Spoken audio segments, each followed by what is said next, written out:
Yeah. So this is the second time we're doing this because freaking the other platform sucks. And now this will probably work out way better. So my name is Brandon. This is the Day One podcast. This is my best friend, one of my best friends, Sunny. Um, this guy, we met back in Regent. We went to college together. I remember first time I met him. I said this in the other one. His accent surprised me. And the school, it was in Virginia Beach. So, but Sonny became a really good friend of mine. He showed up in ways that I don't think I've had another friend do before, and in the way that he did it. And he's a really unique guy and super creative. Right now, you do some spoken word stuff, and yeah, you think you're special or you're good at it, but it's like no, don't play with it. Yeah. I'm Yeah, delusional. nah, bro, like you've grown a lot in that thing. That's crazy. Yeah. And yeah, we had so much trouble before starting this recording because that the other platform just had us crashing, and the recording, it was just garbage. It was so bad. Yeah. So we're kind of like out of it. At least I feel a little bit out of it, bro. Like my energy is different for sure. Yeah. I was a little excited. Now I'm just like, we're finally here. Yeah, but this is working way better. Like no, it is. Yeah, like there's not even a single lag or nothing. Yeah, that joint was garbage, bro. Yeah. Like, shout out, StreamYard. Yeah, it's StreamYard. Don't use Riverside. No. You guys did me dirty. But yeah, so yeah, Sonny, introduce yourself. How you think you should be introduced if I didn't do a good job? No, I think you did. I think you did better than I could. I was gonna say that the same. I remember meeting you at Regent, and we were on the same hall, the transfer hall. Oh yeah. Yeah.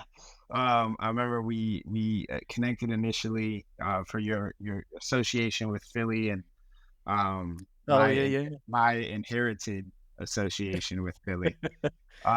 Truthfully, I'll be honest. I'll say this on recording. Sometimes I claim Philly. Yeah. You claim it by proximity. It's my birthright. I've inherited Philly. Right?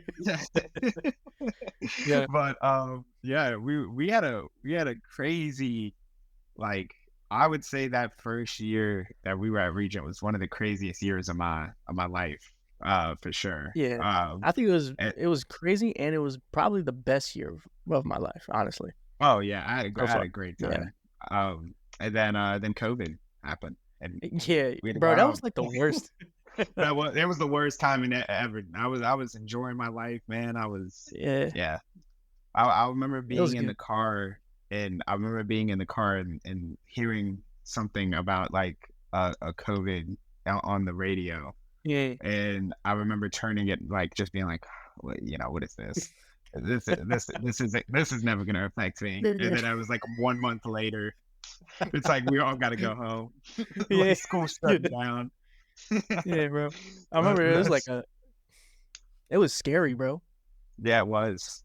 I was like, because they gassed it up really big. They were like, yo, everybody's dying. And I was like, oh no. I remember hearing about it, I think through social media. And I thought the same thing. I was like, dang, that's crazy. That sucks for China. And then yeah, that's exactly what I went in my mind. And bro, go ahead. What were you saying? I was saying when it was closing, I was like, the school was like closing, they were sending us home. I was starting to get a little worried. And then I looked on Twitter and I saw that Tom Hanks had gotten it. And I was like, well, if Tom Hanks can get it, I'm getting it. like I'm done for. If Woody can get it, yeah, it's only a matter of time. If Forrest Gump can get COVID, I am getting COVID for sure. Yeah. Even toys get it. Freaking Woody and Buzz. Nah, man. I remember I didn't get COVID until I think it was like a year ago, 2 years ago, something like that. think it was Wow. about a year ago around this Yeah. time. I was dodging that thing, bro. I was like, Yeah. Yeah. freaking, it Yeah. couldn't catch me for nothing. Um, Yeah. then I got it, bro, and that thing sucked. I was just laid up in bed in pain. Yeah. Your whole body hurts. I didn't lose my smell though, or my taste. Like I Yeah. still had that. But yeah, man, that thing sucked. But I remember like uh being at Regent and first semester, amazing, awesome. Then Yeah. it was kind of crazy though, man. There were some moments that uh they were rough, but I I think that was like the best time that I've ever had. We used to Yeah. go to the beach, like well, I was Yeah. like 15 minutes away, just Mhm. middle of the night, bro. Just go out there, just start chilling, looking at. Yeah. My favorite part was looking at the stars, bro. Um, and Well, you're still there, right? You're still living out there in Virginia Beach. yeah. Yeah. I don't go to Yeah, the beach probably as often as I should. I don't take advantage of it enough. yeah, But the one thing I miss from that time period, or I think I took for granted, was you don't realize how much time you have on your hands. Like when yeah, you're just clueless kids just in classes, and you're like, oh, I'm so busy, and it's like, yeah, but yeah, once you graduate and you start like you're working and you got like you're setting up to pay rent and do all this stuff, it's yeah. like yeah, it definitely made me realize I took for granted some of the things that we did that first year. Just I wish we would have done more, but at the same time, we had a lot of fun. Yeah, bro. I think I think that was probably the best time I had. Yeah, Definitely. And then it just sucked, man. Once that COVID hit, smacked everybody, and we yeah, all had to leave. I don't think it was the same after that. Even when we came back, um, we weren't on the same hall, so it was just like a whole different. It felt like a different experience that second year, being there. yeah. No, it was insane the amount that that Regent the school changed, and I feel like just not Regent just in general, but like all schools probably changed like coming Oh yeah, back after that had happened. It was like yeah, two completely different schools. That it had completely just changed. Yeah, that whole semester was different when we came back.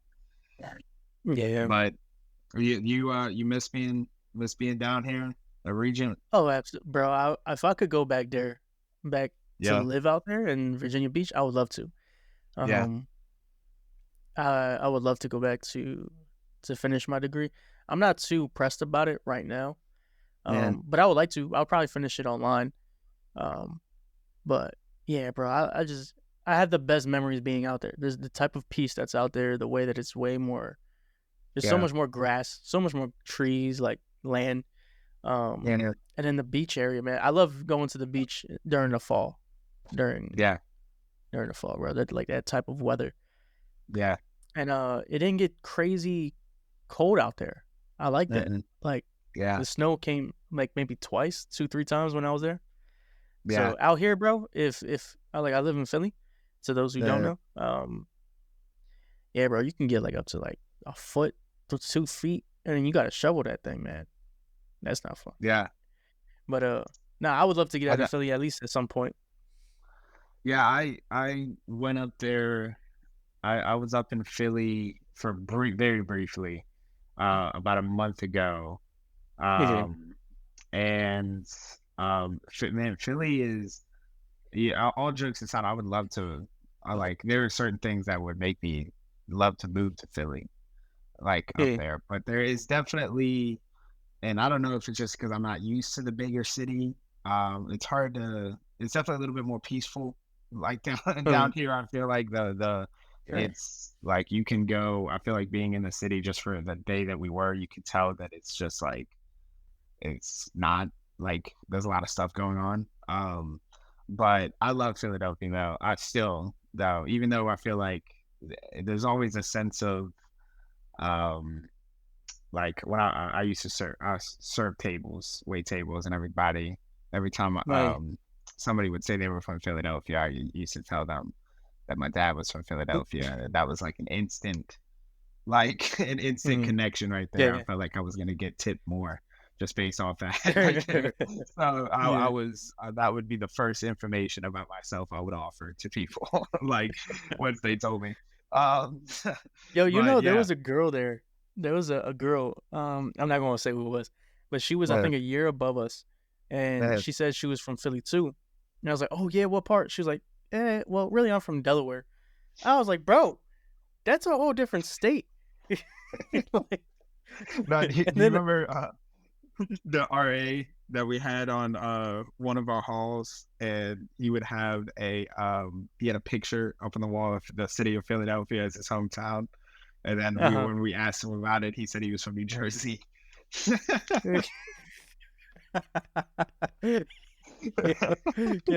I can't remember who that was. What was it? The one that we had on the same hall?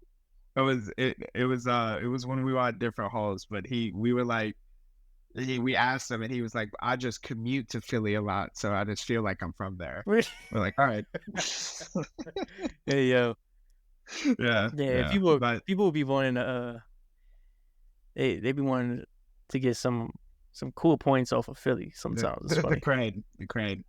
Hey, Yeah, I can't really, I can't really say anything on that. I play that yeah. card quite a bit myself. You do, you do. Yeah. um, Out here rocking all this eagle gear. Mm, um, um, but yeah, no, well, I was gonna say, I know you mentioned like finishing the degree and stuff. mhm. Have you been thinking about that a little bit recently? Like, what's your kind of where you at with school? Yeah, I've thought about it. But I'm not sure because now I'm wondering if I want to change what I study because I'm like between. Okay, I'm gonna go back to go teaching, Then go back to the goal of becoming a professor, or do I want to do like counseling or something like that? So yeah, that's why I'm not too pressed about it. I'm like kind of in between. Um, so yeah, I'll eventually get to it when I figure out for sure what I want to do. I yeah, did want to say though, I remember one of the things that stuck out to me the most when I remember like meeting you was we were. I remember when you first started talking about wanting to do spoken word and stuff. And I remember I think it was me, you, Ben, and maybe somebody else. I can't remember. I remember it was us because we were in, or maybe it was me, you, and Sunny. I mean, you are Sunny. Me, you, and Christian. I think it was us. yeah, We were in his room, I think, and we were talking. And I remember you mentioned it, and I was like, "Yeah, bro, I think that's great. I think this is something that I've always admired about you. That I thought that I was right, and it turns out I was wrong. But yeah, I remember telling you, I was like, yeah, I think if you're gonna do that, maybe you should just like make sure you can work out some things. Just make sure you're good and secure, like character wise or something like that. Because I think yeah, at the time, you shared like some of the struggles you were going through, and I was like, well, I don't know, maybe you should like process those things first. And it was an idea that I had from my church. Like my church used to teach us stuff like that. Like, oh, you almost at least a church from way back then used to say yeah, things like, you have to meet a certain specific character standard or like then um maturity of some sort before you can do something that you're passionate about. yeah, And me, it made sense because one of the reasons you don't want to go into something and if you're say you have an issue with spending money, that's not something that you had, but like say you have an issue with materialism and you go out yeah, end up becoming famous, then you end up tripping out and you blow your money on all this type of stuff, you end up like homeless or something, yeah, um or with like crazy debt, just certain patterns or certain things that you want to break. But for you, I remember sharing that with you, and you just didn't do that. Like you still went yeah, after it, and then yeah, for me it was confusing because I was like, well, I think you have to be a certain type of something, a certain type of person before you can actually like pursue doing something. Like for instance, even for me doing this, like this podcast stuff, yeah, for a long time I felt like I wasn't good enough to start doing it.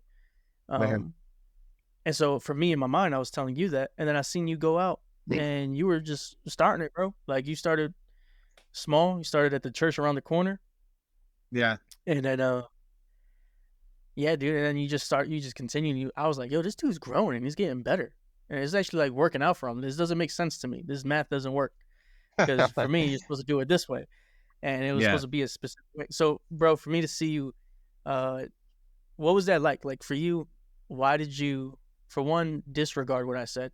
Not that I'm like some type of authority or I was like your boss or something like that. Aaron. But like, I shared that with you, and then he was like, "Nah," and then you still did it Yeah. anyway. Um, Yeah. so like, what was kind of going on in your head, and what made you actually go out and pursue that, even though it was something really new to you? Yeah. So, well, I answered that. I answered that question first. So, I I always had like a feeling. Like I don't come from like a religious like background or anything or family. So, Good. but as I was growing up, I always had a feeling that I was called to ministry or to do something. Um, Okay. and for most of my life, I wasn't inherently talented at anything.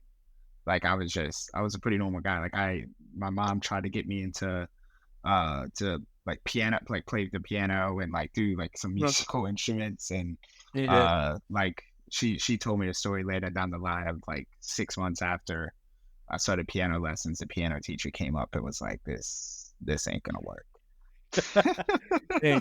So, but all that to say, I just was never inherently, um, like naturally gifted at something, or in my Yeah. mind as I was growing up. So I would try to cling to something or find something that I was passionate about, and then with what was instilled in me was that if I worked hard enough at something, that I could accomplish it, and no matter what that was. And so, which is kind of not necessarily I want to say corny, but it's definitely like I feel like as a young kid, you see the movies and it's so motivational. You Yeah. like you watch Rocky one time, and you think you can be on top of the world, and that a aspect of that is true. But I think that for a while it was sports for me. Like I wasn't naturally athletic, but I thought that if I worked hard enough and if I did certain things that I could become like a professional athlete or something, or go somewhere with it. Um, Yeah. so when I Well, you did, did, right? Didn't you do? You yeah, did wrestling. yeah, Yeah. what? So I wrestled. Started wrestling in high school. I wrestled a little in college, and then when I got injured, Yeah. and they told me I couldn't wrestle anymore my freshman year before I came to Regent. Wrestling. That's kind of when I started seeking out the Lord a little bit more strongly in my life. I'd always believed or was a true seeker in the sense that I had came to Christianity as being the truth for me, and I had kind of put together a relationship for what I knew. But I kind of prayed and asked God, and I was just like, God, what do you want me to do?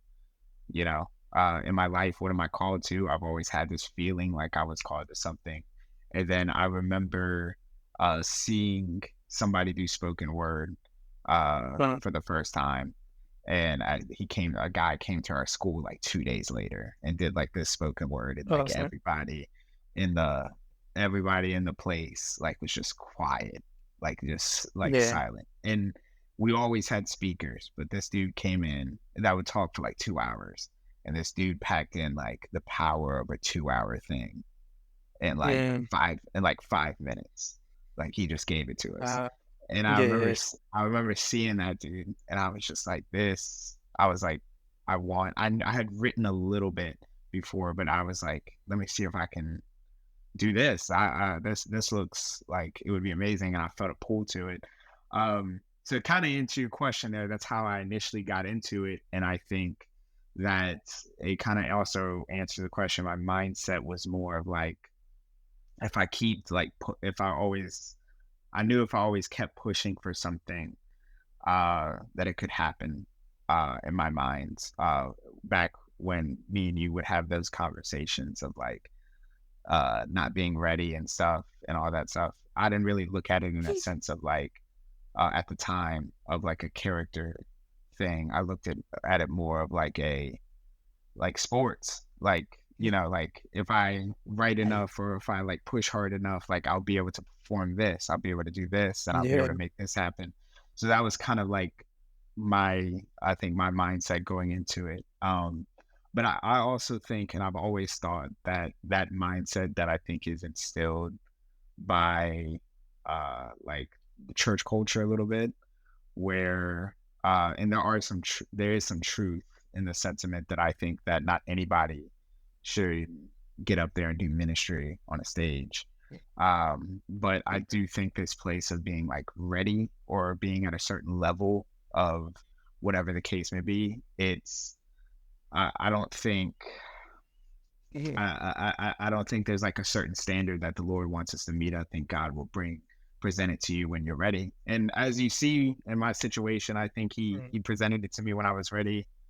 No matter I got rejected Yeah. so many times to do to do Yeah. certain things, and I think when the Lord, I think God, like if He calls you to something, I think He unlocks different levels of it or opens different doors of it in His timing as you go along. And you may even be like, I'm not ready for this, but He opened the door for you. So it's like, or Yeah. somebody else may be like, oh, you're not ready for this. Well, the Lord opened the door for me. I don't know how I got this because, Yeah. God did it for me. Uh, so yeah. Oh, where are you with that kind of mindset now? You feel like, For me, bro, I just got fed up. I was like, yeah, because for me, it was mostly like insecurity. I was feeling really and like, oh, I can't do it. Or I felt a lot of insecurity about what would people who knew me think about me if I went to go do this. People who I haven't seen in years, bro. I was feeling like, oh, if they see me start posting stuff on social media, I'm gonna immediately start feeling like maybe they doubt me or something like that, or why is he podcasting? He's not a podcaster. Like, what the heck is he doing? Meanwhile, it yeah, was you and my brother who were like, yo, bro, you should do a podcast. Like, y'all were just like encouraging me a lot. Bro, if anything, you were one of the people who encouraged me the most, bro. And I was like, I don't know, man. I fought with myself, and I thought it was a cool idea. It was never on my radar until I think you really brought it up, because my brother was bringing it up before I got to Region, and then and when I got there, you brought it up, and I was like, man, why do people keep saying this? Like, I don't know if I want to. The heck am I going to talk about? yeah, And uh, then I don't know if Christian said it. Christian is my other best friend, by the way. yeah, When you guys hear me reference him, uh, Christian, I think he mentioned it, and he was like, "Yeah, I think you would be good doing that type stuff." And then other people too. Josh said it. Your brother, there was a couple people, so it just kept coming. And I was like, yeah, "Man, I'll consider it." And that was what, 4 years ago, 4 or 5 years ago, bro. And that's how long it's taken me to actually like get over the insecurity, get over all that yeah, stuff. I even bought this equipment a year ago and didn't do anything with it because I was still fighting yeah, with that. And so it got to the point where I got just fed up. I was like, bro, I'm sick of this stuff. Um, yeah, I was feeling like I wanted to. Excuse me. I was feeling like I wanted to, but then I was also like, dang, can I or should I? And I remember there was one point when I bought the equipment, I started to record, like starting to get comfortable with the camera yeah, and getting comfortable using a microphone and everything. And I remember there was a point where that fed up feeling was because I was like, yo, I want to do it, but I'm keeping myself from doing it. So now I just don't care. And then yeah, I've had that moment maybe like 3 times where I would feel like a breakthrough of like, okay, a lot of the insecurities broken off. I'm not really feeling restricted. yeah, And then there would still be maybe something left over, maybe some remnants of some insecurity. And I would have the feeling again, like, yo, I'm getting sick of like waiting. I feel like I right, should have been doing this. And then I would see other people podcasting, bro. And I'm like, yo, I thought of saying the same thing. Or I thought of yeah, talking about that same thing. And then I'll listen to other people and they'll be talking. And I'm like, I'm not trying to knock people or anything. But even a friend of mine from the church I was going to like a couple months ago. He was like, bro, if you want a podcast, you should do it, because like there'd be people who are podcasting and they say a whole lot of nothing and they're still like Yeah. famous. And I'm like, that's a good point. Yeah. Then I saw it, I think like 2 days ago. I was like, this dude is saying a whole lot of nothing, bro. Yeah. And he's out here, and I don't know. It's not about like having fame or like being popular or something like that. But when I see it, I'm like, there could be more substance provided. I feel like I can, not me Yeah. within myself, but me and like the people that I know, the communities that the community that I've formed over the years, and having conversations like this, like, bro, what, instead of people listening to somebody just say a whole lot of nothing, maybe we could provide substance of some sort Yeah. that's Yeah. actually beneficial for people, you know? Yeah. So It's insane how many clips I'll see on the timeline of people talking about nothing on podcasts, like where it's yeah, like, for real. I was like, what are we talking about right here? Like, it's and I do feel like that's like when it comes to like art, and this is something that I'm going through right now. I think in the past couple of years, I feel like God is, the past couple of years has opened doors for me that I didn't think that I had my initial like imaginations or like daydreams of what I thought certain things would lead me towards. And I've gone through different stages of like my motivations or like my aspirations, or even like I used to be in this thing where I was like, I need to make all this content, and I need to get all my followers, and I need to do all this and stuff like that. And it is Yeah, important to do. It's sad to say, but like for a lot of people, like your Instagram profile or your TikTok or whatever the case may be, is yeah, that's your resume. That's your, yeah, like, you know what I mean? That's how you're legit. People know whether or not you're legitimate.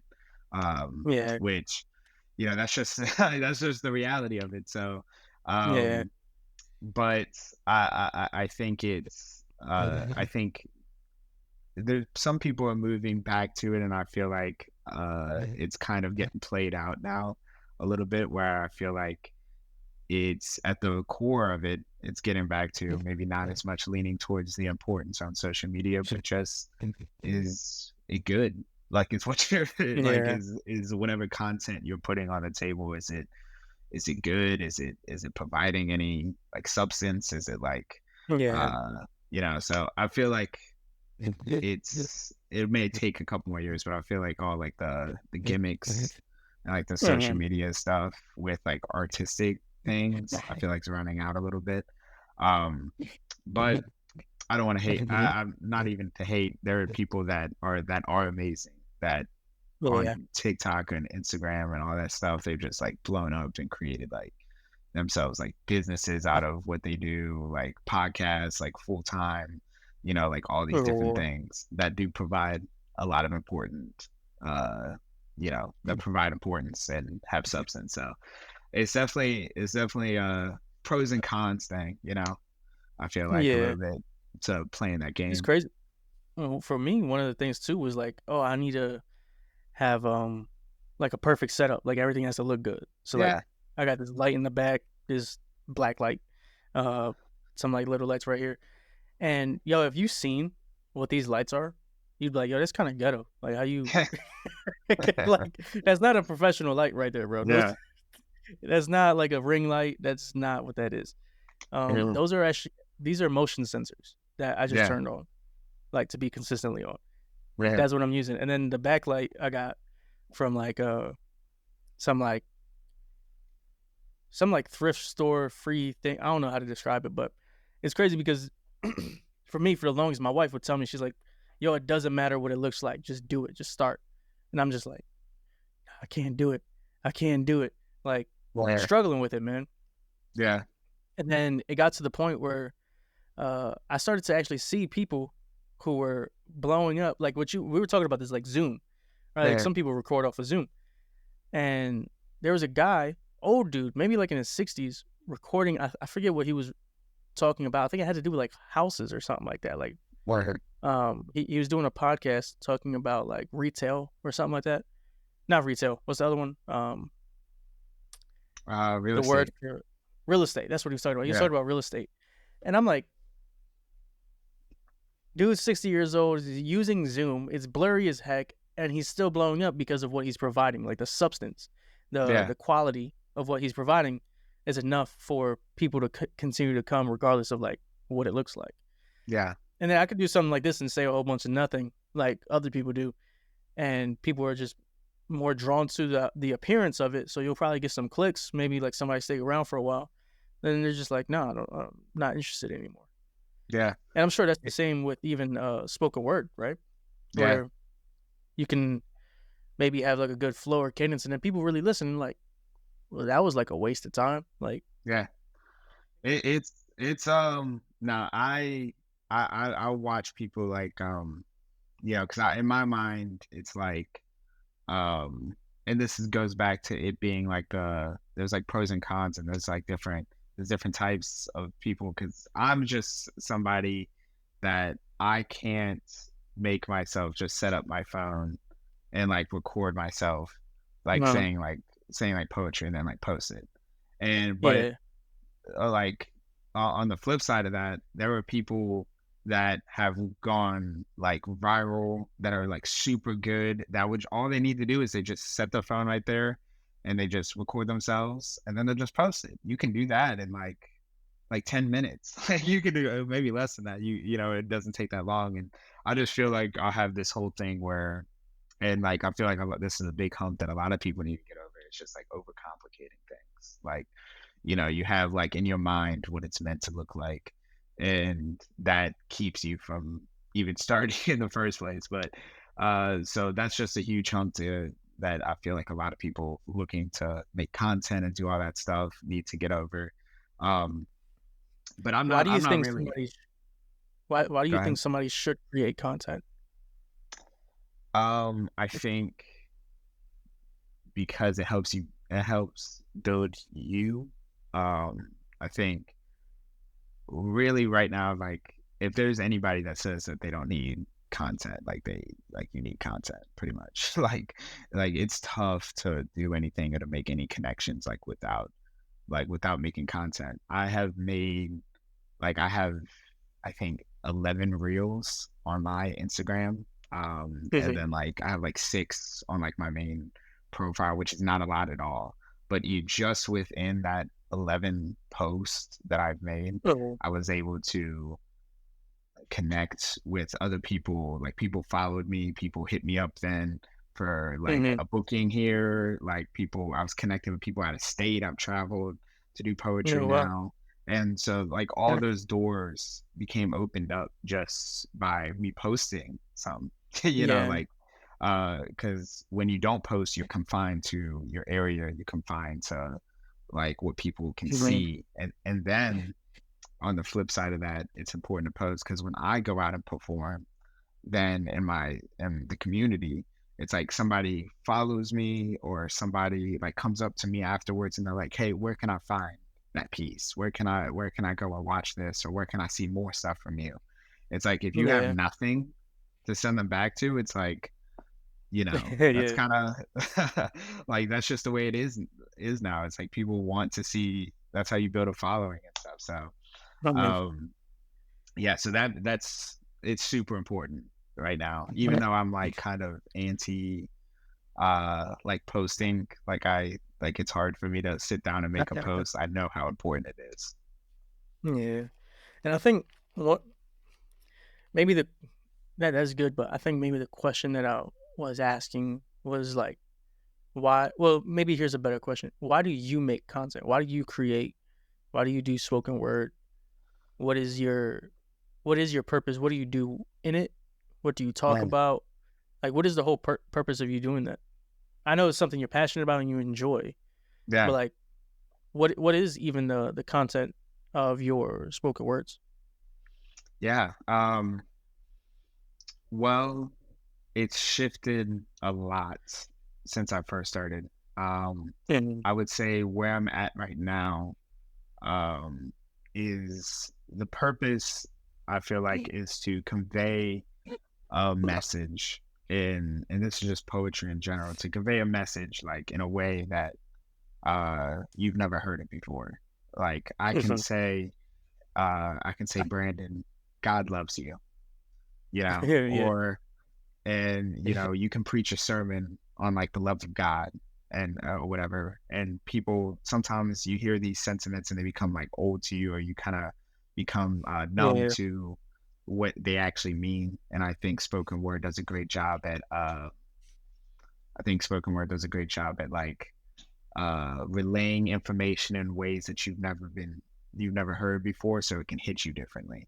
yeah, And I feel like that's kind of like in a ministry sense for me, because that's like the main reason, you know, why that's the main content of all my pieces. I rarely have a piece that doesn't have like a message that is ministry driven, or even like a piece where you can't just tell listening to it that it doesn't use like a lot of like God and biblical symbolism in it. What So I would what have say like, been let me ask you this question real quick. yeah, What has been some of the results of what you do?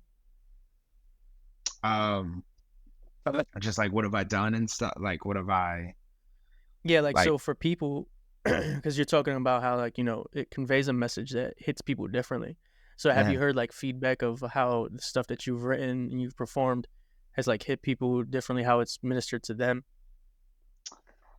yeah, yeah, I mean, I yeah, like all different types, like I of like responses. And there was a piece that I there was a poem I did recently that I performed at a like an open mic in the area here.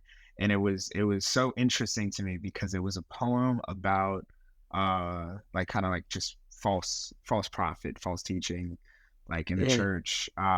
And like it was a whole thing.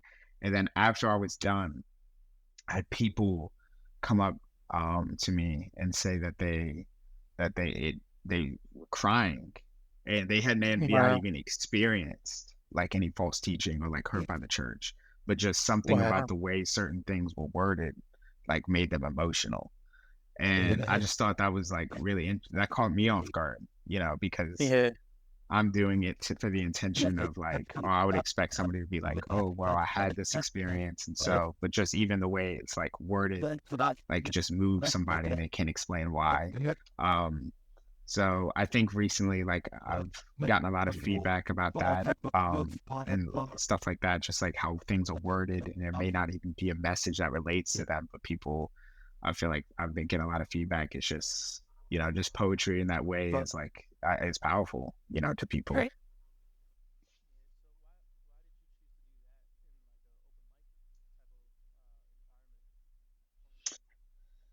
Um, well, with two reasons. One, um, I don't care like what like I like end up doing like with it, or like if I do end up doing something crazy or build up this following or whatever, I will always go back to open mics and practice like new stuff.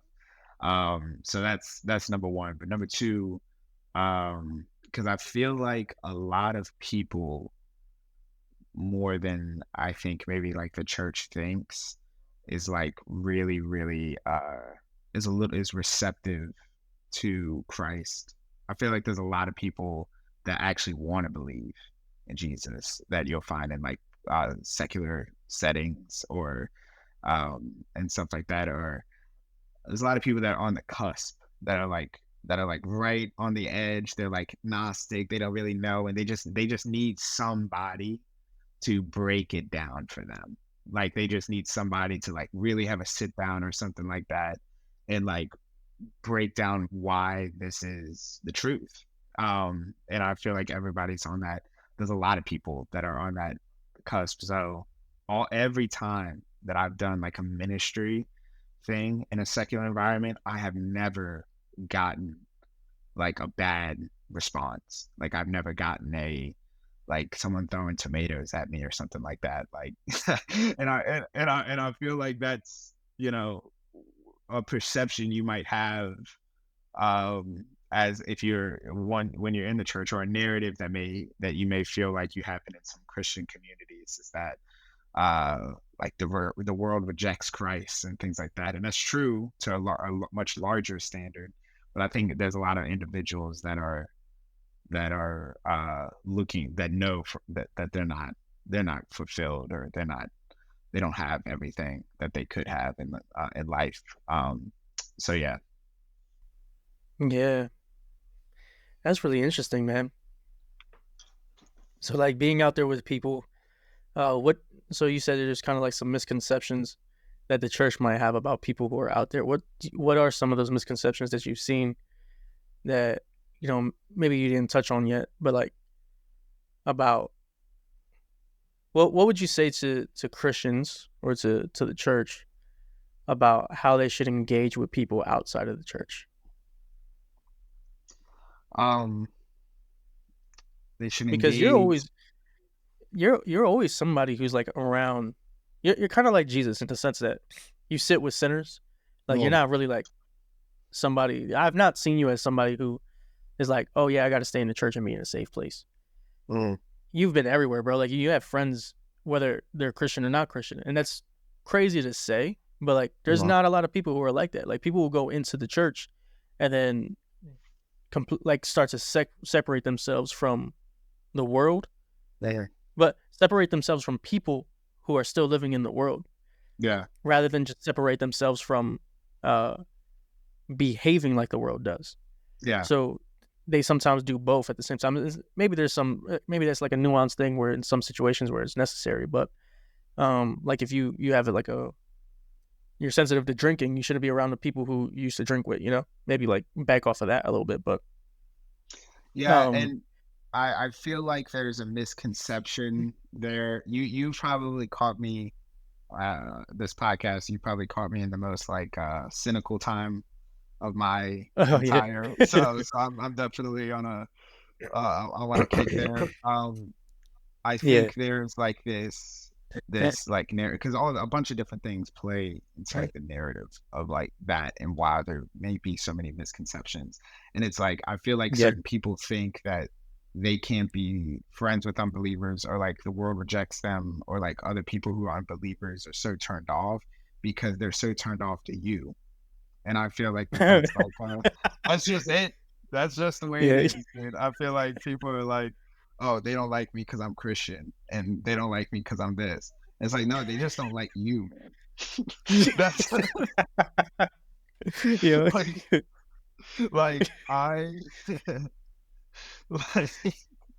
like that's just, I really just think that that's like a huge like discrepancy that people like misunderstand. And it's Yeah. um like I think that I have friends who are believers, and even like when I was like a growing believer, yes, like I still like didn't do certain things, like that was probably like I wasn't as like in my faith as maybe as I should have been, like maybe in high Mhm. school and stuff. But as I've gotten older, and I've still kept with friends that don't believe as much, and stuff like that, I've gotten more, and they're just able to see like what God's done in my life. And God. I've had instances of like I don't need to, I've had conversations, but I don't need to constantly be pressing on them. I feel like they just see Yeah. what God's done in my life. They see the way I act. I grow, and I make mistakes and own up to it in those certain sense, and just be a Christian, be what the scripture has called us to do. And I feel like that reflects to others in a positive light. And I feel like the more that they see it, the more they're going to want to be like that as well. Not because I'm such a good person, but because I look at how Christ was, and I can try to mimic that the best I can. And I feel like people are drawn to that. Yeah. Would Yeah, you man. agree? Don't I would. I would say you definitely can't be an unlikable person. Like I see it, and you know what you say something like that, and it reminds me of like street preachers. Yeah. And bro, I can't stand half the street preachers out here, bro. Like, Yeah. like then they be posting themselves because people are really antagonistic, and they'll use this type of uh like this lingo of like, oh yeah, if you love people, why don't you tell them that the house they're in is on fire? So hey, you're in sin, get out of sin, Jesus loves you. And they think that people can't discern love or they can't discern gentleness. They think that, like, these street preachers, what they'll say is like, oh yeah, me telling you about Jesus in this very antagonistic way, or in a very uh, impersonal way, that can be very, I would say, like, I don't know, like I've just seen these people, they be out here like, for instance, they'll go to like a pride, what's that called, pride parade or celebration, something like that, Yeah. and just be wilding out. And I'm like, Yeah. bro, you in no way represent Christ. Like, you're speaking biblical truths, cool, but you suck as a person. Yeah. And that's why people, and then they're like, oh yeah, I'm being persecuted. You're not being persecuted, bro. People just don't like you. like you're just being a jerk. And then they'll be like, no, I'm being loving because I'm telling them the truth. And you're not being loving because you're telling people the truth. You're being loving when you actually are loving to people, when you're compassionate with people, when like it's discernible. So you saying, no, I'm out here, I'm the greatest love I can show people is just to tell them about Jesus. Yeah. That's like a half truth, bro. That's a truth with a half truth, because like, I don't know, you can tell somebody about Jesus and make them feel absolutely horrible. Yeah. Like, and you can treat them absolutely horribly while you do that. Yeah. And I see that. I see people trying to weaponize. Then I seen this one dude, right? He was a street preacher too, and bro, immediately, like, I've never seen an altar call outside, like on the street, and two people came up, and one of them, she was trans.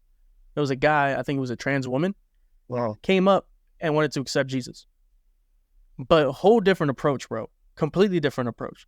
And I think people are very, like, discerning. Like, people know when somebody's being arrogant or prideful or like just being like a jerk.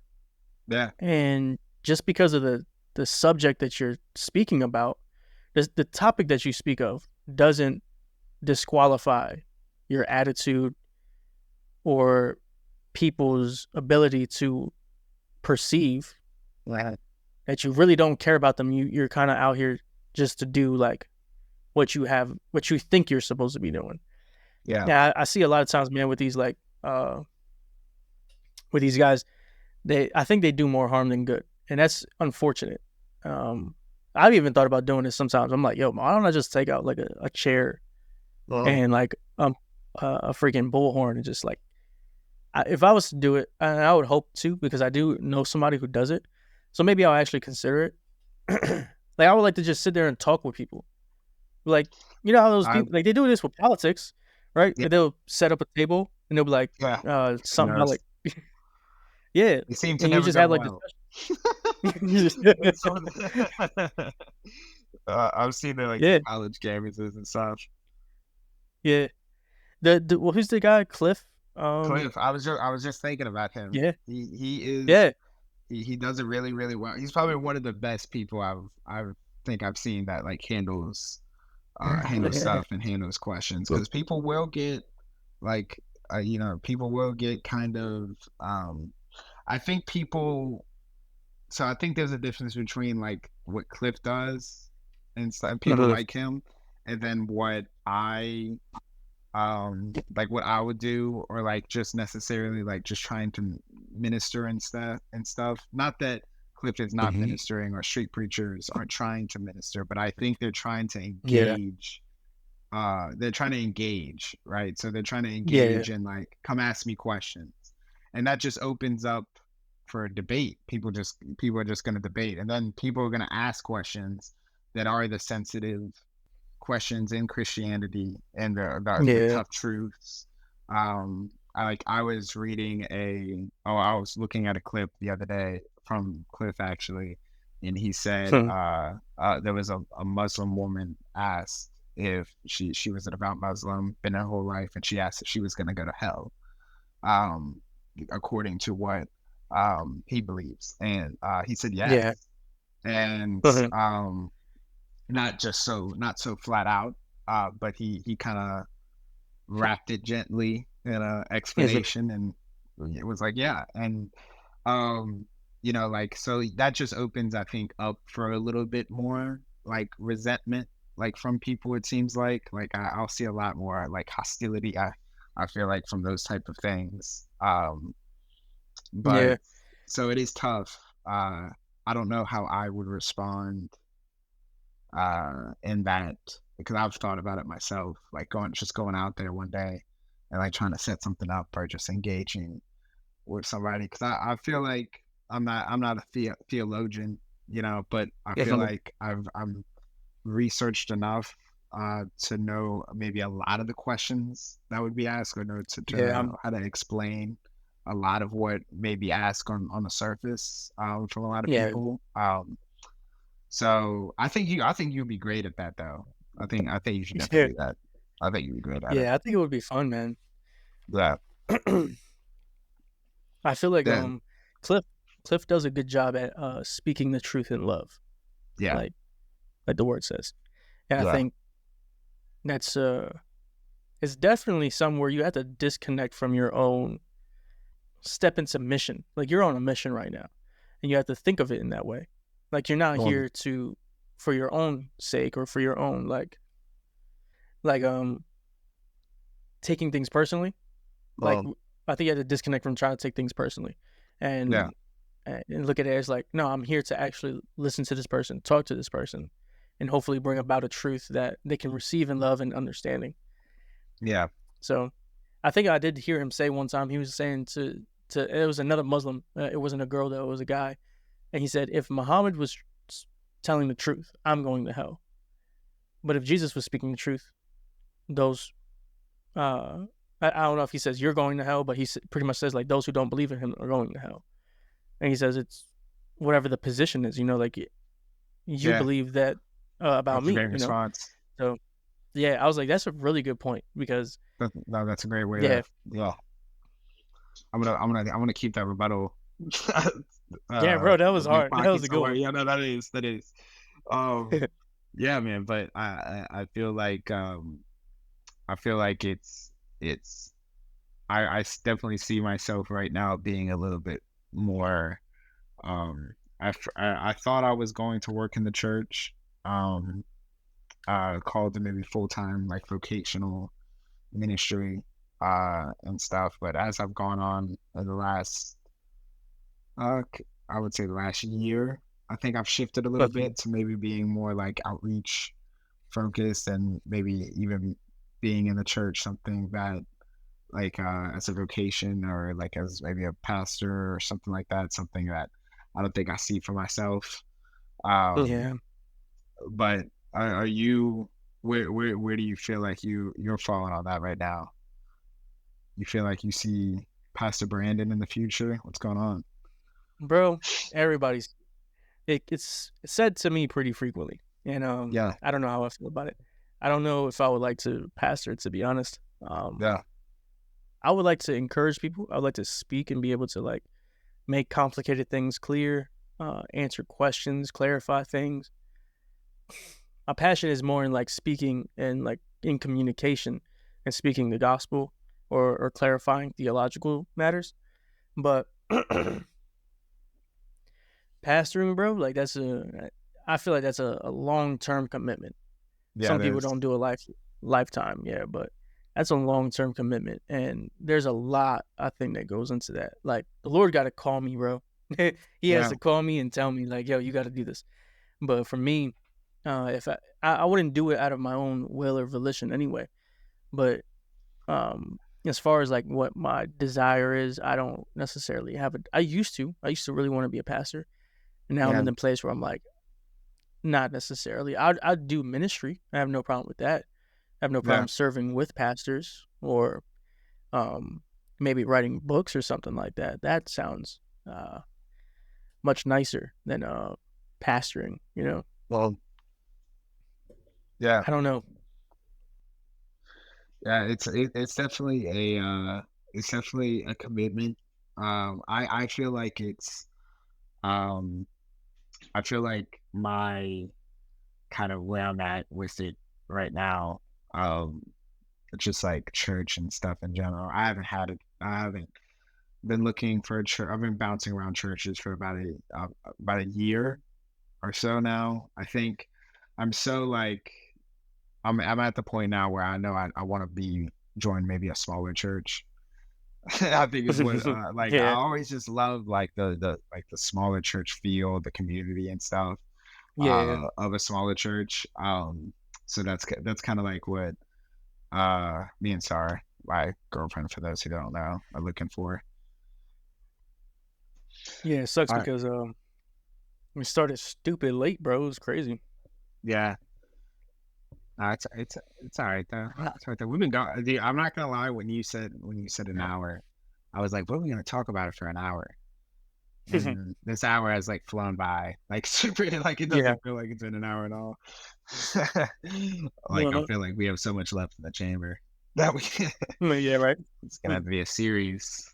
Um, but so we're where were we? Well, something I did want to ask, and on the I wanted to ask you because I wanted the podcast listeners to get Brandon's take on this because I asked you this last time and almost made me cry, and I was going to ask you again. Um, how's being a father, man? Hmm.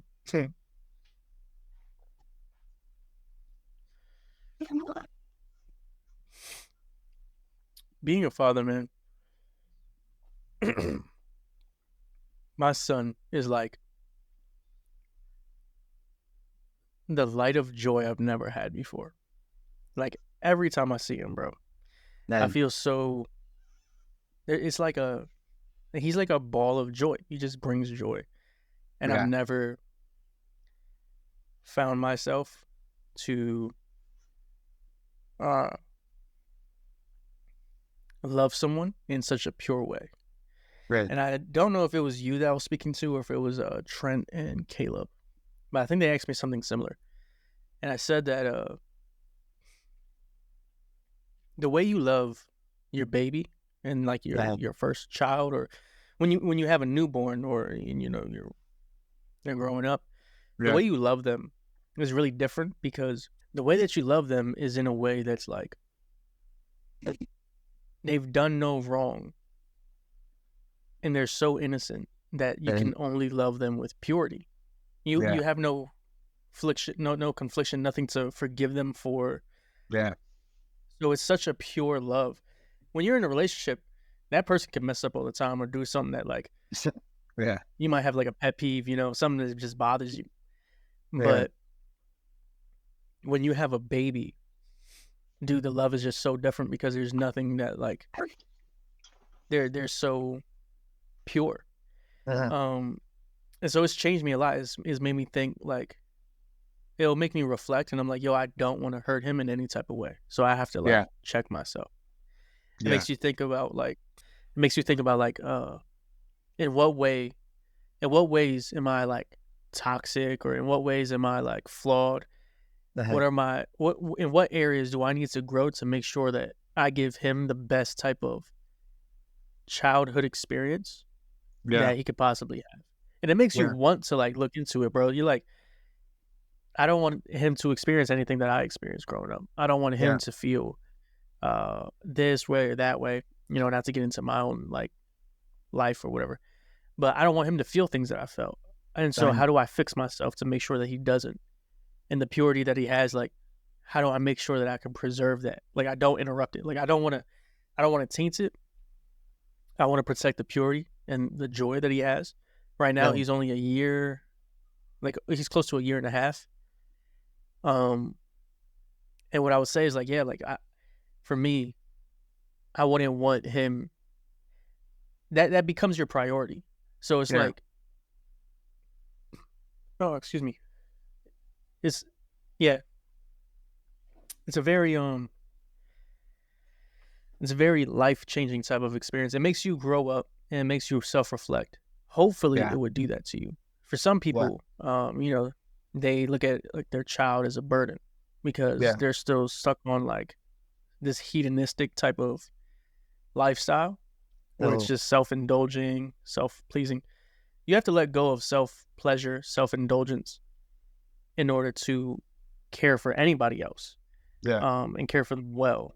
And so, it's even like that with my wife. Like, if I become too self-indulgent and everything, it could be harmful to our relationship. Yeah. But it's just different when it's a baby, bro.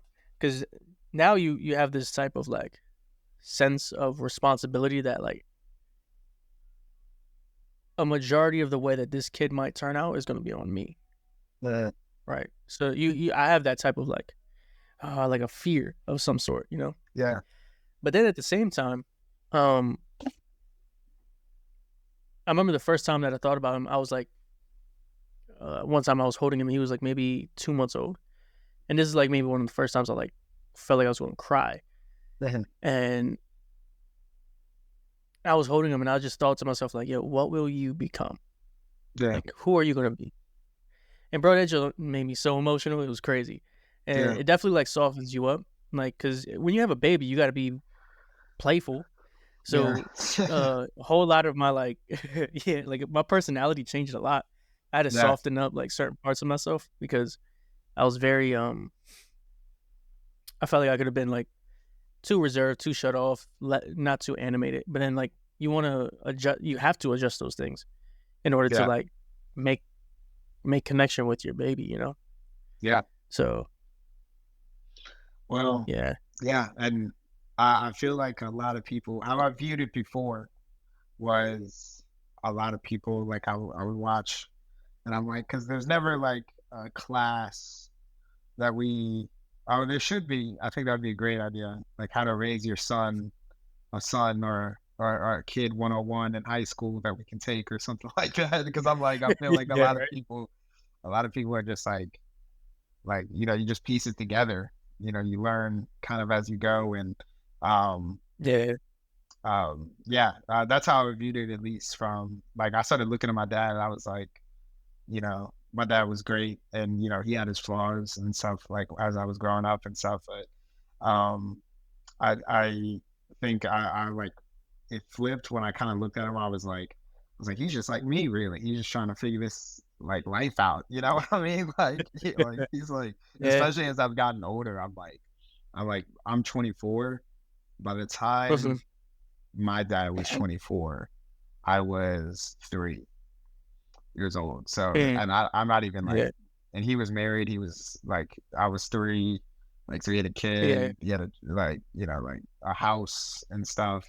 And I'm like in like a completely different stage, like right now, like completely different.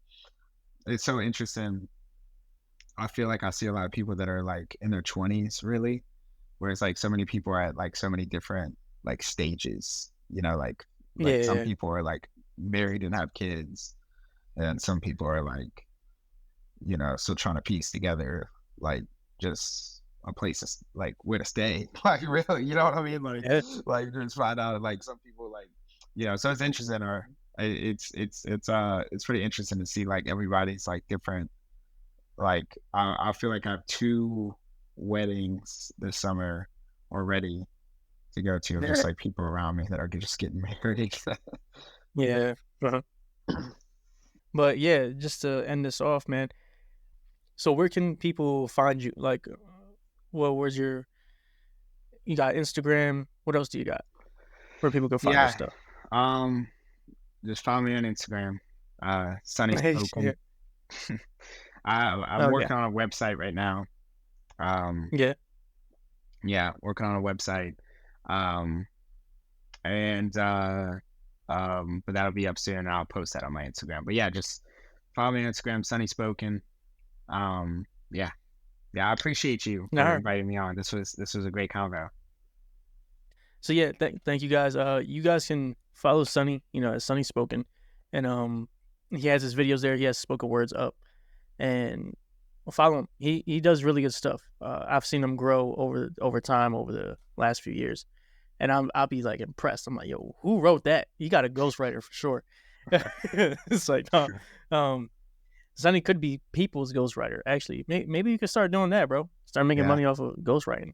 Yeah. But yeah, follow him. He's awesome, and he's definitely a Sunny type of guy. So Yeah. Until next time. All right. All right.